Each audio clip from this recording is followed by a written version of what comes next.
The orange cat was abandoned in the rain with a note. What was written shocked the entire shelter. The rain hammered against the corrugated metal roof of the Harmony Acres shelter, a relentless drumming that echoed the turmoil inside Martha's chest. It was a Tuesday, barely 6 a.m., and the pre-dawn gloom of a late October morning in Harmony, Pennsylvania, clung to everything like a damp shroud. Martha, her graying braid pulled tight against the chill, hurried through her routine, the familiar scent of disinfectant and animal feed a strange comfort in the face of the storm. Harmony Acres was a small shelter, a haven for the lost and forgotten creatures of their rural county. Martha had been its heart and soul for over 20 years, her own life intertwined with the countless wagging tails and hopeful meows that had passed through its doors. She knew every creak in the floorboards, every personality quirk of the resident animals, every nuance of the quiet desperation that often hung in the air. As she reached the back entrance, a small, sodden cardboard box huddled against the gate caught her eye. It was an odd place for a delivery, even in this weather. Curiosity, tinged with a familiar apprehension, propelled her forward. The box was sealed with packing tape, water streaming down its sides, obscuring whatever might be written on it. Martha knelt, the cold seeping through her jeans, and carefully sliced through the tape with her pocket knife. The flaps of the box fell open, revealing a ball of orange fur, soaked to the bone and shivering violently. A tiny, mewling sound escaped. "Oh, you poor thing," Martha whispered, her heart clenching. She gently scooped the creature out, cradling it in her arms. It was a cat, a young male, his once vibrant orange coat plastered to his thin frame. He was so cold, so utterly helpless.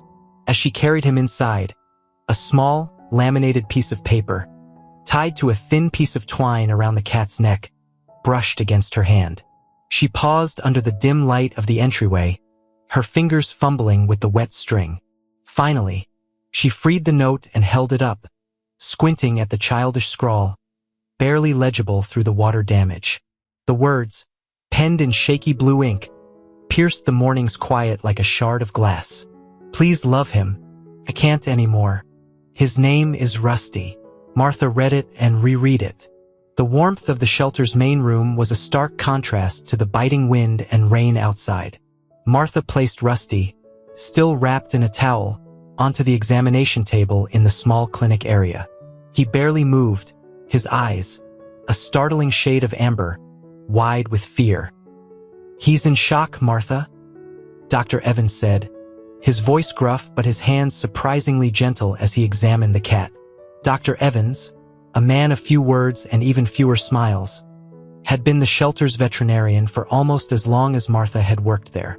His weathered face and calloused hands spoke of a life spent caring for animals, a life that had seen its share of heartbreak. Rusty submitted to the examination without protest, his body limp, his breathing shallow. Dr. Evans checked his temperature, listened to his heart and lungs, and palpated his abdomen. "No broken bones, thankfully," he finally said, his brow furrowed. "But he's severely underweight, dehydrated, and clearly terrified. He's been neglected, Martha, and for quite some time." The word neglected hung in the air, heavy with unspoken implications. Martha felt a surge of anger, quickly followed by a wave of profound sadness. Who could do this to such a gentle creature? And what did the note mean? "I can't anymore. Let's get him warmed up," Dr. Evans said, breaking the silence. "He needs fluids, some high-calorie food, and a lot of rest. And Martha," he added, his voice softening slightly, "he needs some love."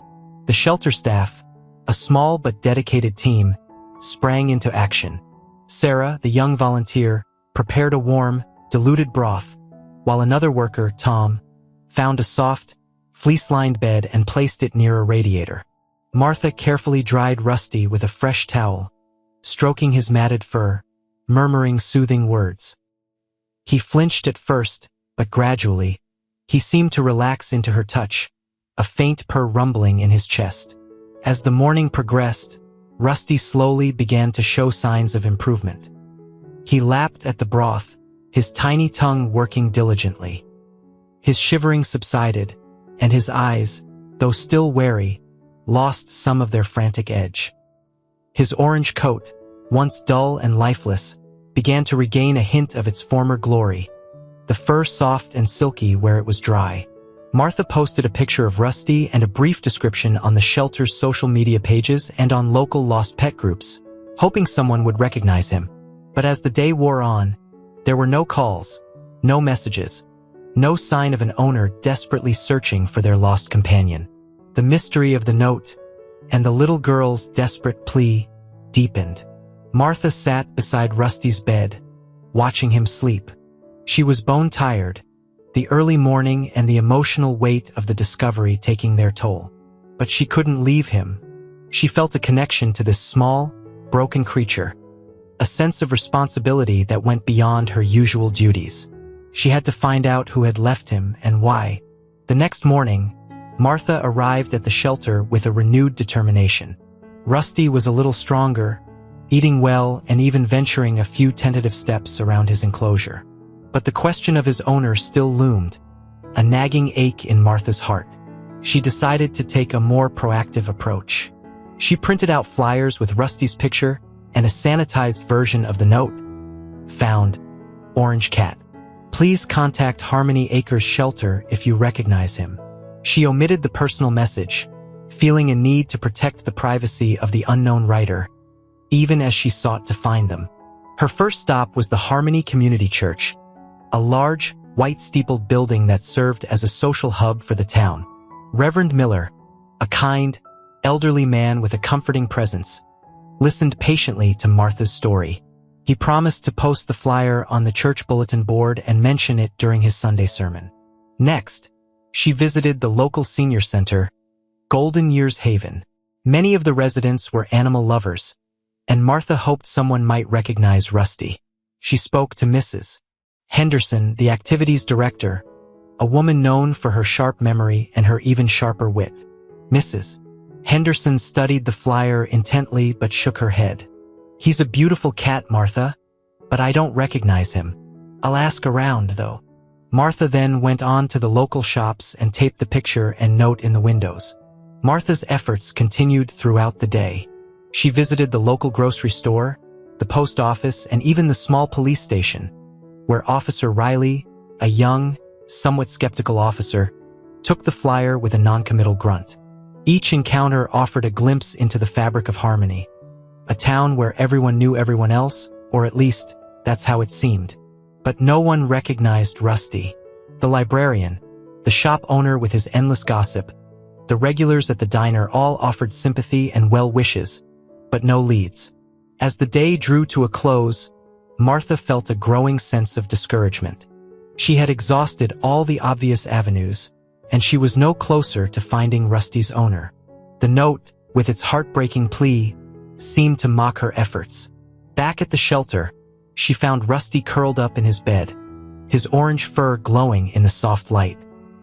He looked up at her, his amber eyes filled with a quiet trust that made her heart ache. She stroked his head, feeling the gentle vibration of his purr.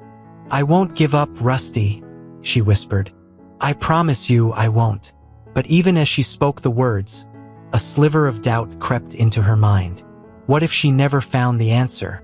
What if the little girl who had loved him was lost to them forever? Wednesday morning brought a fresh wave of activity to Harmony Acres. Adoptions were scheduled, and a new batch of kittens had arrived, demanding attention. Martha, despite her preoccupation with Rusty, threw herself into the work, finding a temporary distraction in the chaos. Sarah, the teenage volunteer, arrived after school, her bright smile a welcome contrast to the gray skies outside. Sarah was a natural with animals, her gentle touch and quiet patience calming even the most skittish creatures. "How's our mystery cat doing?" Sarah asked, heading straight for Rusty's enclosure. "He's better," Martha replied. "Physically, at least, but we still have no idea who he belongs to." Sarah knelt down, offering Rusty a gentle scratch under the chin. He leaned into her touch, purring loudly. "You know," Sarah said thoughtfully, "he looks familiar. I think I think I might have seen him before. Martha's heart leaped with sudden hope. Where? When? Sarah paused, her brow furrowed in concentration. At the library, I think. A few months ago, during the summer story hour. There was a little girl. She always had a cat carrier with her, and I'm almost certain it was him. Sarah described the girl. Small and pale with bright, intelligent eyes. She always wore a backpack with what looked like an oxygen tank, and she was always accompanied by a woman, presumably her mother. The cat was her constant companion, often peeking out of the carrier, its orange fur a bright spot in the quiet library. The girl's name was Lily, Sarah said, snapping her fingers. I remember because it's my little sister's name, too. Martha felt a surge of adrenaline. This was the first real lead they had. Do you know anything else about her? Where did she live? Sarah shook her head. No, I just saw her at the library. But Mrs. Davis, the librarian, she would know. She knows everyone. Martha and Sarah exchanged a look of excitement. They had to talk to Mrs. Davis.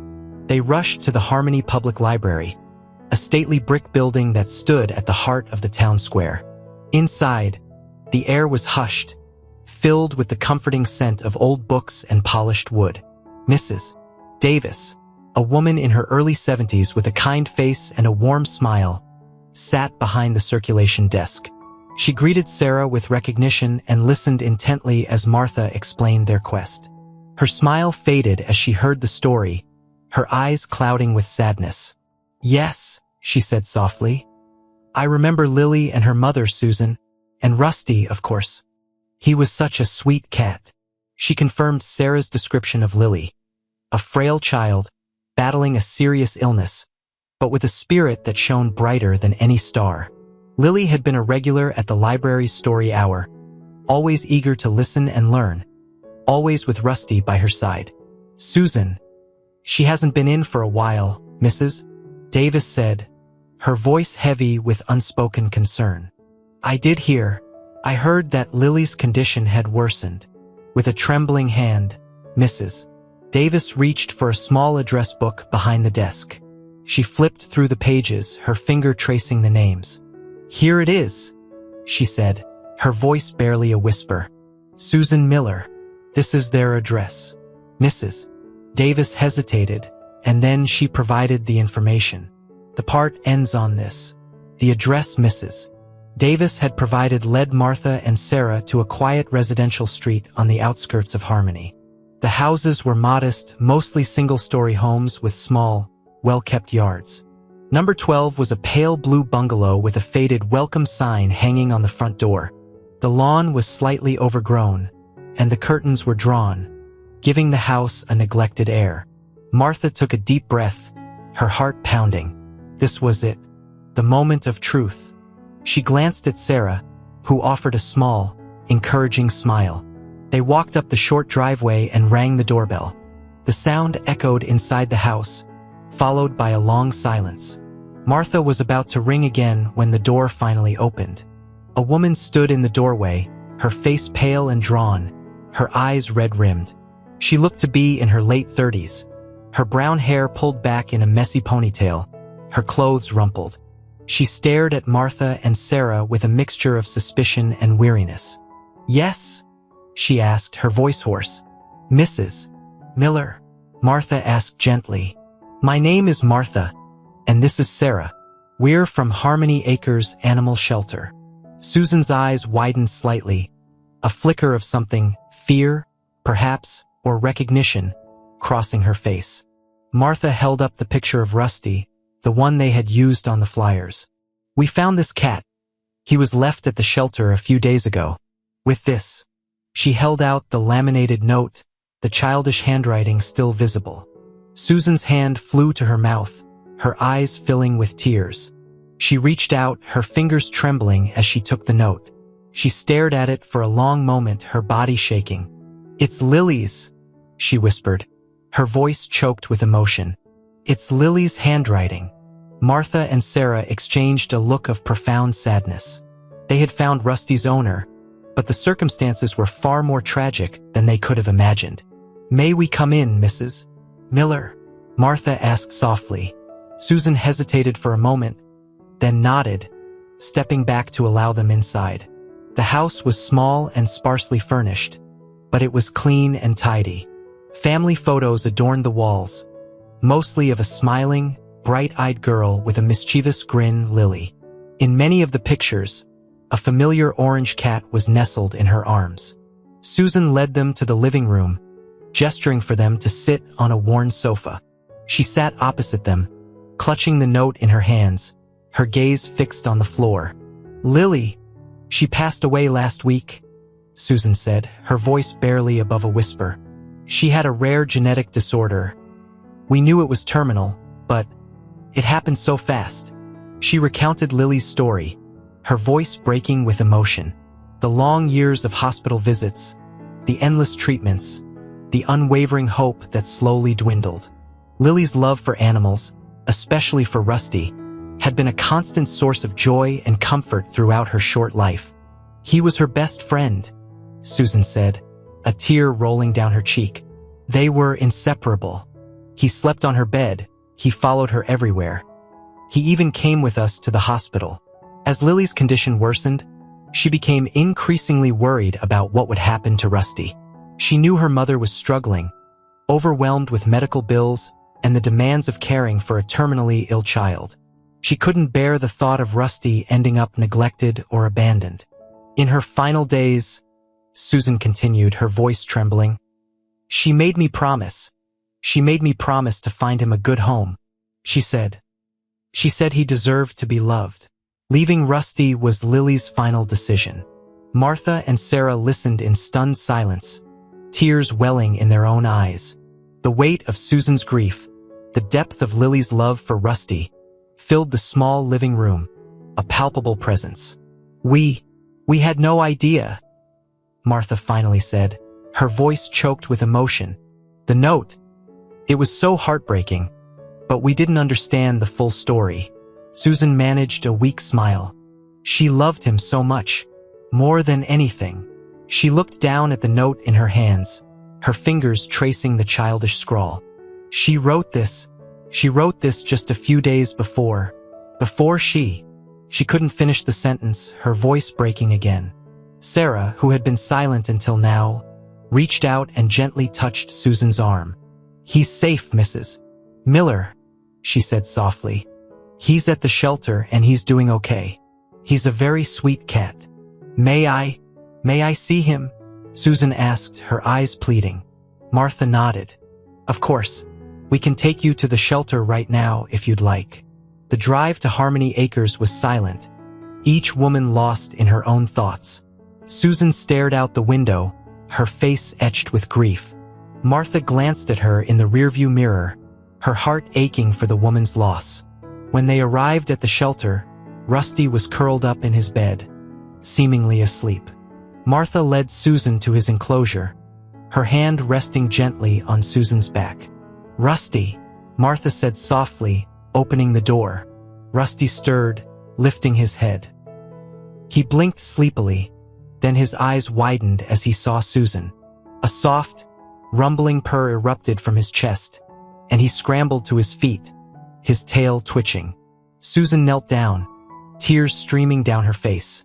"Oh, Rusty," she whispered, reaching out to him. Rusty rubbed against her hand, purring louder, nuzzling her face.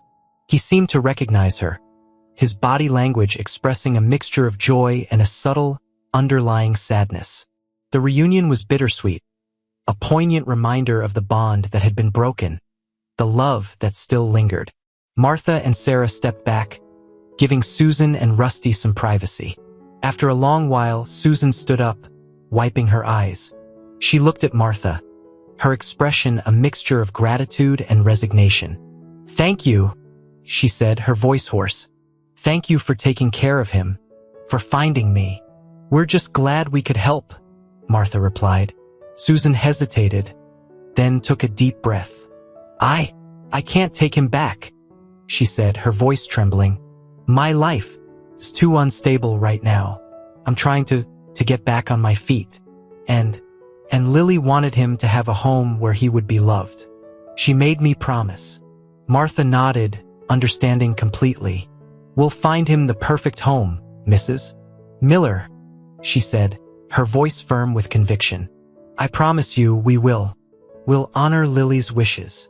A silent promise to a little girl she'd never met, a promise fueled by the heartbreaking note and the love that still radiated from Rusty's gentle eyes.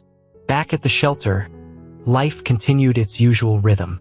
Dogs barked, cats meowed, volunteers bustled about, cleaning cages and tending to the animals. But for Rusty, and for Martha, things had shifted.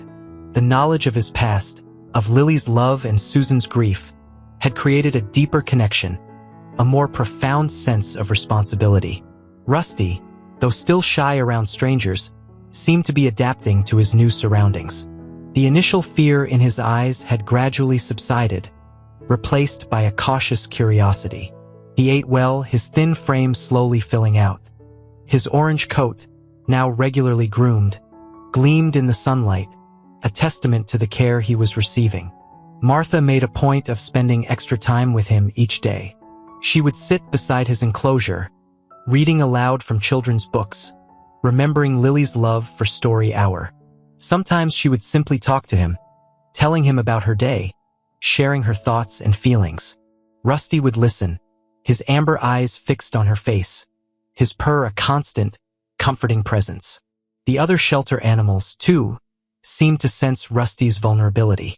The resident cats, usually aloof and independent, would often curl up near his enclosure, offering a silent, feline companionship. Even the dogs, separated by barriers, seemed to treat him with a gentle deference. One evening, as Martha was closing up the shelter, she found Rusty sitting by the window, gazing out at the darkening sky. He looked so small, so alone, silhouetted against the fading light. She sat down beside him, gently stroking his fur. "You're healing, Rusty," she murmured. "You're getting stronger, every day." He leaned into her touch, his purr rumbling like a tiny engine.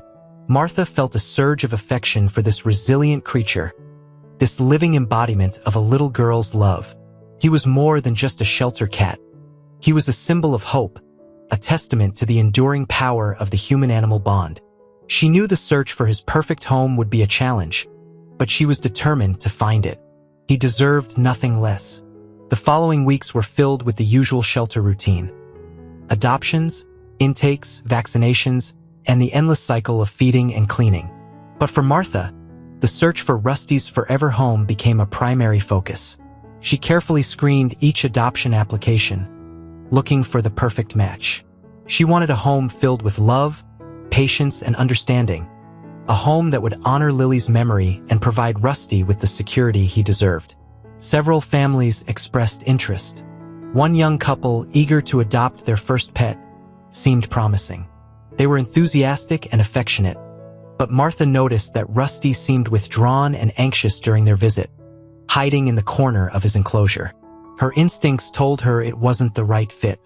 Another family with 2 older children seemed ideal on paper.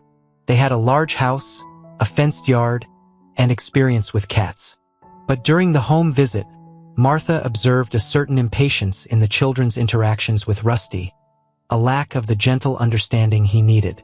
Then there was a retired couple, Mr. and Mrs. Henderson, no relation to the activities director from the senior center, who lived in a quiet, rural area just outside of Harmony.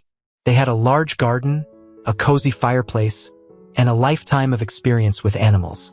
They seemed perfect, gentle, and kind, and Rusty responded to them with cautious interest. But during the interview, Mr. Henderson revealed a mild allergy to cats, one that he feared would worsen with prolonged exposure. Martha was frustrated. Each near miss, each failed application, chipped away at her hope. She knew she was being exceptionally selective, perhaps even unrealistic, but she couldn't shake the feeling that Rusty's perfect home was out there, somewhere. She just had to find it. She redoubled her efforts, posting updated pictures of Rusty on social media, reaching out to local rescue groups, and even contacting a few shelters in neighboring towns. She was determined to leave no stone unturned. One evening, as she was reviewing applications yet again, She sighed, feeling a familiar wave of discouragement. It's like looking for a needle in a haystack, she muttered to herself. Rusty, who was curled up on a chair nearby, looked up at her, his amber eyes filled with a quiet understanding. Martha smiled, reaching out to stroke his soft fur. Don't worry, boy, she said. We'll find it. We have to. A few days later, a familiar face appeared at the shelter. Mrs. Davis, the librarian, her silver hair neatly pinned back, her eyes filled with a gentle warmth, stood at the reception desk. Martha, she said, her voice soft but firm. I've been thinking about Rusty and about Lily, and I have an idea. Martha, surprised by the visit, invited Mrs. Davis into her small office. The two women sat down, a sense of shared purpose filling the room. I've been so touched by Lily's story, Mrs. Davis began, and by your dedication to finding Rusty the perfect home. It's been weighing on my mind. She paused, taking a deep breath. I was thinking about the library, about how much Lily loved it there, how much comfort she found in books and stories. And I was thinking, what if Rusty could stay at the library? Martha stared at her, initially speechless. The idea was so unconventional, so unexpected, that it took her a moment to process it. You mean, live at the library? She finally asked, her voice filled with disbelief. Mrs. Davis nodded. As a reading cat, a companion for the children, especially those who are shy or struggling. He could provide comfort, a sense of calm. He could carry on Lily's legacy. Martha considered the idea, her mind racing. It was certainly unusual. Shelters typically sought traditional homes for their animals, not public institutions. But the more she thought about it, the more it resonated with her. The library was a safe, quiet space, filled with books and gentle activity. It was a place where children came to learn and explore, a place where Lily had found solace and joy. And Rusty, with his gentle nature and his inherent connection to Lily, seemed perfectly suited to such an environment. It's an interesting idea, Martha said slowly. But, I don't know, it's not exactly standard procedure. I know it's unusual, Mrs. Davis agreed. But I think it could be wonderful. For Rusty, for the children, for the whole community. It would be a way to honor Lily's memory, to keep her spirit alive. Martha thought of Rusty, curled up on a child's lap during story hour, greeting visitors at the door, bringing a sense of peace and companionship to the library. She thought of Lily, her bright smile, her love for books, her unwavering devotion to her cat. The image was powerful, compelling, felt right. Let's talk about it, Martha said, a glimmer of hope returning to her eyes. Let's explore the possibility of a library cat. The next few days were a whirlwind of activity. Martha and Mrs. Davis met with the library board, a group of 5 community members responsible for overseeing the library's operations. They presented their proposal, carefully outlining the potential benefits of having Rusty as a resident reading cat. They emphasized the therapeutic effects of animals, particularly for children, citing studies that showed how interaction with pets could reduce stress, improve mood, and even enhance learning. They highlighted Rusty's gentle nature, his history with Lily, and his connection to the library. The board members, a mix of ages and backgrounds, listened attentively. Some were initially skeptical, expressing concerns about allergies, hygiene, and the potential disruption to the library's quiet environment. Others were intrigued, seeing the potential for a unique and heartwarming addition to the community. Martha and Mrs. Davis addressed each concern patiently and thoroughly. They proposed a trial period, a designated area for Rusty within the library, and a strict protocol for his care and hygiene. They emphasized that Rusty would be under the constant supervision of library staff and volunteers. After a lengthy discussion, the board finally reached a decision. They voted to approve the plan on a probationary basis. The community, informed through local news and social media, responded with overwhelming enthusiasm. Donations poured in: cat food, toys, bedding, even a custom-built cat condo for Rusty's living quarters. Volunteers signed up to help with his care, offering to walk him, groom him, and provide him with companionship. The transition was gradual and carefully managed. Rusty was initially kept in a quiet room at the back of the library, allowing him to acclimate to the new environment. He was slowly introduced to the staff and then to small groups of children, always under close supervision. To everyone's delight, Rusty adapted quickly.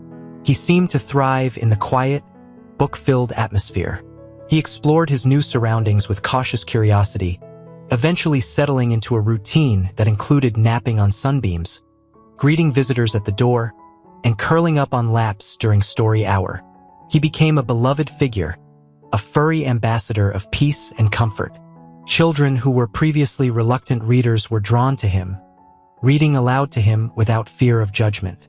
Seniors visiting the library found solace in his quiet companionship. He became a bridge between generations, a living symbol of the power of connection. Susan visited regularly, finding solace in seeing Rusty thrive and knowing that Lily's love was still spreading joy. She would often sit with him, stroking his fur, whispering stories of Lily.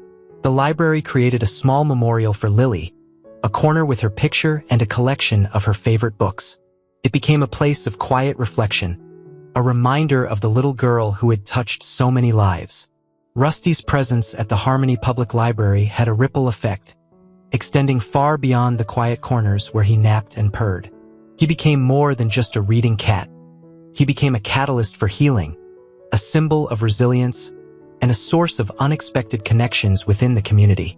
Children who had previously struggled with reading found a newfound confidence in Rusty's presence.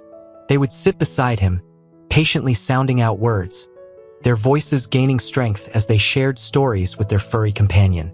Rusty, with his unwavering attention and gentle purrs, became a non-judgmental listener, a furry confidant who helped them overcome their anxieties. One shy little boy, Timmy, who had barely spoken a word in class, blossomed under Rusty's influence. He would spend hours at the library, reading aloud to Rusty, his voice growing clearer and more confident with each passing week. His teachers were amazed by the transformation, attributing it to the unique bond he had formed with the cat.